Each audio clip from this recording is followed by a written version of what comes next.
জানেন রেসপেক্ট কেন পাওয়া যায় না? চলুন আজকে বেশ খাঁটি কিছু সত্যি কথা রিভিল করব। হয়তো এটা শুনলে একটু অস্বস্তি ফিল হবে, কিন্তু এটা সকলের শোনা প্রয়োজন। দেখুন, রেসপেক্ট চাইলেও পাওয়া যায় না, রেসপেক্ট দেখালেও পাওয়া যায় না।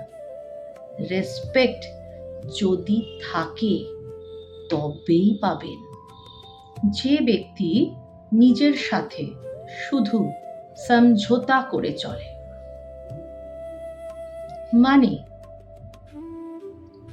সেই ব্যক্তি বোঝাচ্ছে সারা দুনিয়াকে আমার চারপাশে কোনো বাউন্ডারি নেই। আপনার যখন ইচ্ছা হবে আপনি আসবেন, আপনি আমাকে ইউজ করে চলে যাবেন। আর দুনিয়ার লোক সেটাই করে, আপনি যেটা দুনিয়ার লোককে বোঝাতে চাইছেন। নিজের প্রয়োজনকে পেছনে ফেলে অন্যর প্রয়োজনকে গুরুত্ব দিয়েছেন।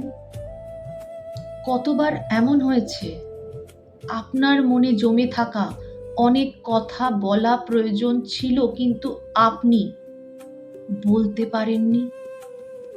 প্রতিবারই ভয় হয়েছে, বোধহয় সেই মানুষগুলো খারাপ ভাববে, বোধহয় সেই মানুষগুলো আপনাকে ছেড়ে চলে যাবে। সবাই কি ভাববে?